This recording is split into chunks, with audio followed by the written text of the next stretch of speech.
Bonsoir à tous, très heureux de vous retrouver dans ce journal sur UCAD TV. On démarre tout de suite avec les grandes lignes. Conseil d'université de fin d'année 2020-2021, doyens, directeurs et chefs de service étaient autour de la table. Les détails dans un instant. On en parle également dans ce journal, la mise en œuvre du matériel reçu par la FAS dans le cadre du projet Pulse. Voilà pour les titres, mesdames et messieurs, bienvenue. Allons à la présidence de l'université où s'est déroulée hier la réunion du conseil restreint de l'université de Kara.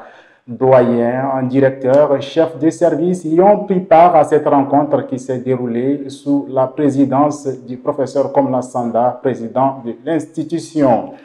Étaient inscrits à l'ordre du jour les points sur les activités pédagogiques des semestres Harmattan et Mousson, le déploiement de la nouvelle offre de formation à la rentrée académique 2020-2021 et les questions diverses. À l'issue des présentations faites par chaque chef d'établissement relatives à l'avancement des activités pédagogiques des semestres Harmattan et Mousson de l'année académique 2020-2021, on retient ce qui suit. À la faculté des sciences de la santé, tous les cours et évaluations des enseignants sont réalisés. Il reste 3 cours de mission à achever et à évaluer. À la faculté des lettres et sciences humaines, en parcours licence, tous les cours du semestre Harmattan sont dispensés et évalués. Les notes sont disponibles. Pour le semestre Mousson, tous les cours sont dispensés et évalués. Certaines notes sont déjà disponibles. Le reste des notes sera disponible en début octobre. Pour le master, tous les cours sont dispensés et évalués dans tous les départements. Les notes sont disponibles. L'encadrement de la rédaction de mémoire se poursuit. À la faculté de droit et des sciences politiques, pour le parcours licence, la totalité des enseignements est réalisée en Harmattan et les notes sont disponibles. Au semestre Mousson, tous les cours ont été réalisés. Les étudiants sont actuellement en examen. À la faculté des sciences économiques et de gestion en licence, au semestre Harmattan, les cours et évaluations sont réalisés. Les notes sont disponibles. Pour le semestre Mousson, les cours sont réalisés et les examens sont en cours. À la faculté des sciences et techniques, pour le parcours licence fondamentale, tous les cours et évaluations du semestre Harmattan et Mousson sont réalisés. Les notes totalement disponibles pour Harmattan et majoritairement pour Mousson. Pour les masters, les cours et évaluations sont réalisés. À l'Institut supérieur des métiers de l'agriculture, pour le parcours licence, les cours et évaluations des 2 semestres sont réalisés. Pour le master, les cours et évaluations sont totalement réalisés pour le semestre Harmattan. En Mousson, les cours sont réalisés et les examens en cours. À l'issue des échanges sur la question sur le déploiement des offres de formation, une décision a été prise par le président de l'université dont le contenu est le suivant. Décision numéro 104/UK/BP/VP/SG/2021 portant déploiement de nouvelles offres de formation à l'université de Kara. Le président de l'université de Kara, président du conseil de l'université, décide. Article 1er. Le déploiement de nouvelles offres de formation commencées à la rentrée académique 2020-2021 dans les semestres 1 et 2 va s'étendre au semestre 3, 4 et 5, 6 durant l'année académique 2021-2022. Article 2. Des aménagements sont autorisés, le cas échéant, dans les départements qui expriment le besoin de faciliter la sortie des étudiants affectés par le basculement dans les nouvelles offres. Article 3.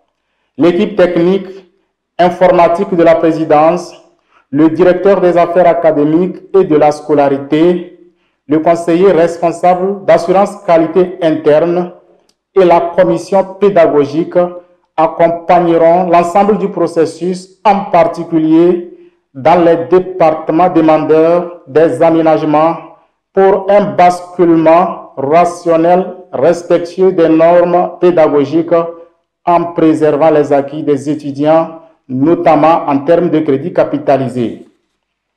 Article 4. La présente décision sera enregistrée, publiée et communiquée partout où besoin sera. Fait à Kara le 25 août 2021. Signé le président professeur Komla Sanda.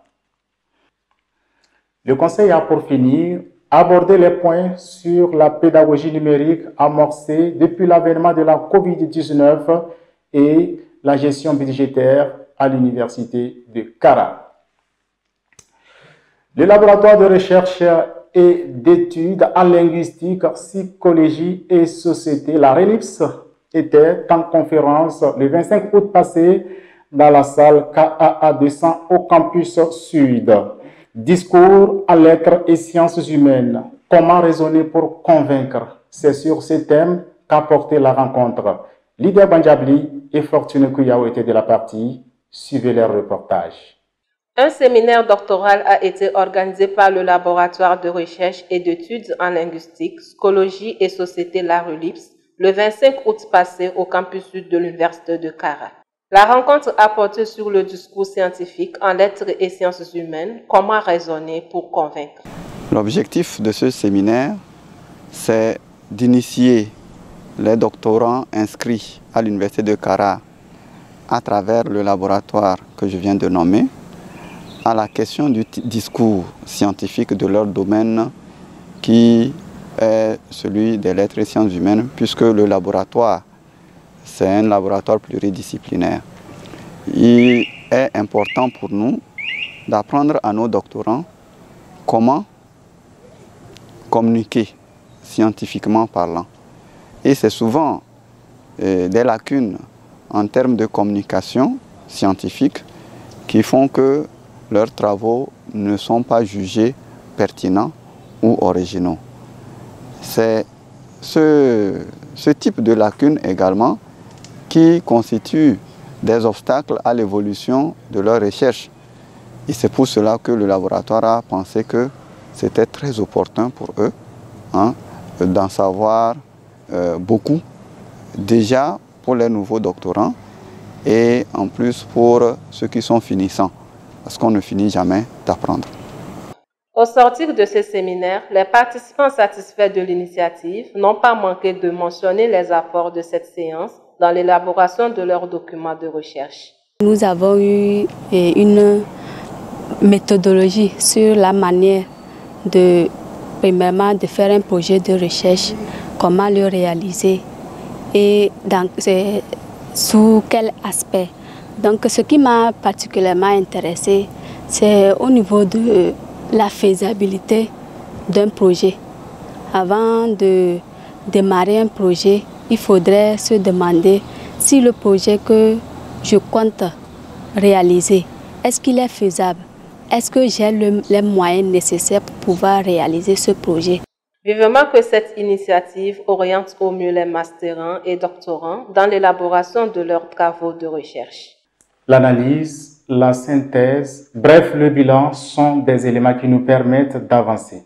C'est dans ce cadre que s'est déroulé le 24 août dernier à la salle KAA 200 le conseil de fin d'année de la faculté des lettres et sciences humaines Flèche. Ce rendez-vous de bilan a connu la participation d'enseignants-chercheurs, de personnel administratif, technique et de services. Lydia Banjabli, Fortune Kuyao. Enseignants-chercheurs, personnel administratif, technique et de services de la faculté des lettres et sciences humaines étaient en conseil de fin d'année le 24 août dernier au campus sud de l'université de Kara. Cette rencontre a été présidée par le Dr Assorgba Gizere, doyen de la dite faculté. Dresser le bilan des activités de l'année académique 2020-2021 d'une part et celui de la fin du mandat du doyen de la dite faculté, telle a été la raison de la tenue de cette séance. Avec un bilan jugé satisfaisant à tous les niveaux, l'aventure future de la gestion des canaux est déjà connue, avec un doyen et deux vice-doyens. Le bilan, je peux dire qu'il a été positif. Il a été très positif parce que il y a beaucoup de choses qui ont été faites sur le plan pédagogique, sur le plan scientifique et puis sur le plan relations sociales. Le résultat est positif, même si nous reconnaissons qu'il y a eu quand même des choses qui n'ont pas pu marcher. Les problèmes au niveau des cours en ligne, les problèmes au niveau de la chaîne d'émission. Donc il y a des choses qui n'ont pas été parfaites et nous estimons que la nouvelle équipe qui va prendre la faculté fera mieux que nous. Cette nouvelle équipe qui va prendre les rênes du pouvoir au niveau du Ghana, nous leur donnons des conseils liés à la patience, au courage, à la capacité à gérer les humeurs. Ce n'est pas toujours facile de gérer ses pairs, de gérer les enseignants-chercheurs, mais avec beaucoup de volonté, avec la compréhension, ils pourront le faire. Et je sais que le nouveau doyen qui est élu à cette étoffe de mieux comprendre les problèmes. J'espère qu'ils feront mieux que nous. Les participants ont au cours de cette rencontre suivi avec intérêt le rapport général des activités qui se sont déroulées de mars 2016 à août 2021. Sur le plan général, c'est une bonne initiative et particulièrement comme cette équipe est sortante, il fallait obligatoirement faire un bilan. J'espère que l'équipe entrante aura aussi à faire mieux ou bien comme ceux-là qui sont en train de sortir. Vu ce que nous avons, c'est un rapport vraiment positif et il est apprécié. Dans l'ensemble, tout s'est bien passé. Le bilan étant dressé, toutes les parties prenantes du dit décanat repartent avec une idée claire des grandes lignes de la rentrée académique 2020-2022. Faisons un tour à la FAST pour suivre avec Nouratou Biao et Fortuné Kouyao le travail effectué par le matériel acquis dans le cadre du projet professionnalisation et ouverture à l'international des licences scientifiques expérimentales en Afrique de l'Ouest, PULSE. Suivez. Après la réception du matériel acquis dans le cadre du projet professionnalisation et ouverture à l'international de licences scientifiques expérimentales en Afrique de l'Ouest PULSE en mai dernier, le département de physique de la faculté des sciences et techniques de l'université de Kara a organisé un atelier de révision des travaux pratiques. Les séances se sont tenues 5 jours durant, soit du 16 au 20 août 2021. Elles se sont déroulées sous la supervision du Dr Kodjok Podé, chef du département de physique. Le département de physique, qui est le premier bénéficiaire de ces matériels, a décidé de réviser l'enseignement des travaux pratiques.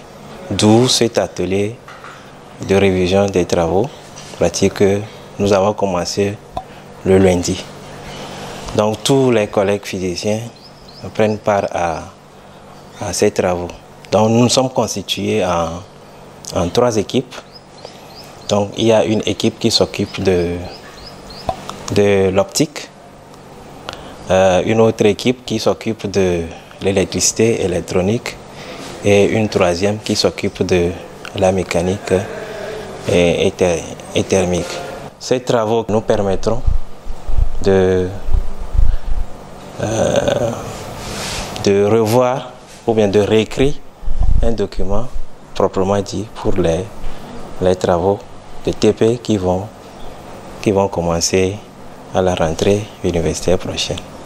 Ces séances ont également permis de tester les fonctionnalités des différents appareils et de connaître leurs performances. Le matériel PULSE qui nous a été offert, donc je peux dire que c'est un très bon matériel qui répond donc aux normes des travaux pratiques en physique appliqués, notamment dans le domaine de la mécanique, de l'électronique et de l'optique.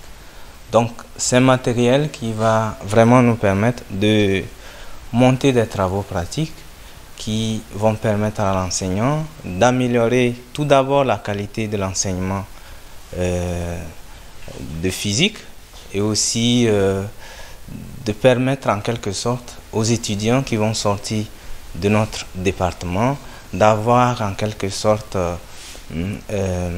la pratique nécessaire. Puisse l'utilisation de ce matériel à la rentrée prochaine permettre une bonne formation pratique des apprenants. Et pour finir, parlons des soutenances de thèse à l'université de Kara. Vous les verrez tout à l'heure, 3 au total Ils sont désormais docteurs de leur domaine d'études. Le titre a été décerné à chacun au terme de leur brillante soutenance. Nathalie Edjao, Fortuné Kuyao, reportage. La vague des soutenances de thèse de doctorat se poursuit à l'Université de Kara. Les 21, 24 et 25 août 2021, c'était le tour des doctorants Laditoki Malou du département d'anglais, Ninike Moukpe et Achi Koku Fambari du département d'économie de soutenir leur thèse de doctorat. Ces soutenances se sont déroulées dans la salle American Corner au campus sud, devant des jurys constitués d'éminents professeurs qui sont intervenus en présentiel et en distanciel. Vraiment, c'est un sentiment de joie, sentiment de gratitude. En français, nous pouvons traduire le titre de notre travail comme suit: l'appel à l'éveil des Afro-Américains. Une étude psychanalytique d'une sélection d'ouvrages de Richard Wright, de Patricia Rebon et de Toni Morrison. Ce travail a pour objectif d'appeler non seulement les Noirs américains, mais les Noirs d'une manière en général à l'éveil. Le thème de notre thèse s'intitule « Diaspora et transformation structurelle des économies de la CEDEAO ». Nous sommes partis d'une observation que la transformation structurelle est à la traîne dans les pays de la CEDEAO, alors que la diaspora est une opportunité pour la transformation structurelle des économies de la CEDEAO. En termes de politique économique, il faut dire qu'il faut soutenir le secteur des services en incitant peut-être la diaspora à soutenir la production des biens agricoles destinés à la production industrielle. Il faut également créer les écoles d'été. J'ai travaillé sur le thème intitulé « Inclusion financière et pauvreté multidimensionnelle au Togo ». Cette thèse, c'était d'abord parti sur le terrain, j'ai fait l'observation sur le terrain et j'ai vu que au fait, la pauvreté, la manière dont les gens mesuraient la pauvreté, ce n'était pas exact. Parce que les gens considéraient la pauvreté monétaire. Et moi je me suis dit, quelqu'un peut avoir le revenu, mais manquer par exemple de l'accès à l'éducation, de l'accès à l'eau potable, de l'accès aux soins de santé, de l'accès à l'éducation. Donc la pauvreté est de nature multidimensionnelle. Donc comme politique, nous conseillons à l'État de promouvoir la finance digitale, n'est-ce pas, de valoriser l'utilisation du mobile money, tout en accordant une attention particulière aux risques liés au blanchiment d'argent, au financement du terrorisme et à la fraude. Au terme de ces soutenances, les documents présentés par les 3 doctorants ont été validés à l'unanimité par les différents membres de jury avec la mention « très honorable ». Avec ces nouveaux docteurs, c'est la preuve que l'Université de Kara est engagée dans une dynamique de formation de qualité. Chers internautes, c'est fini pour le journal de ce 27 août de l'an 2021. Je vous en rappelle le principal titre. Conseil d'université de fin d'année 2020-2021, doyens, directeurs et chefs de service étaient autour de la table. Merci pour votre aimable attention. Excellent week-end à toutes et à tous.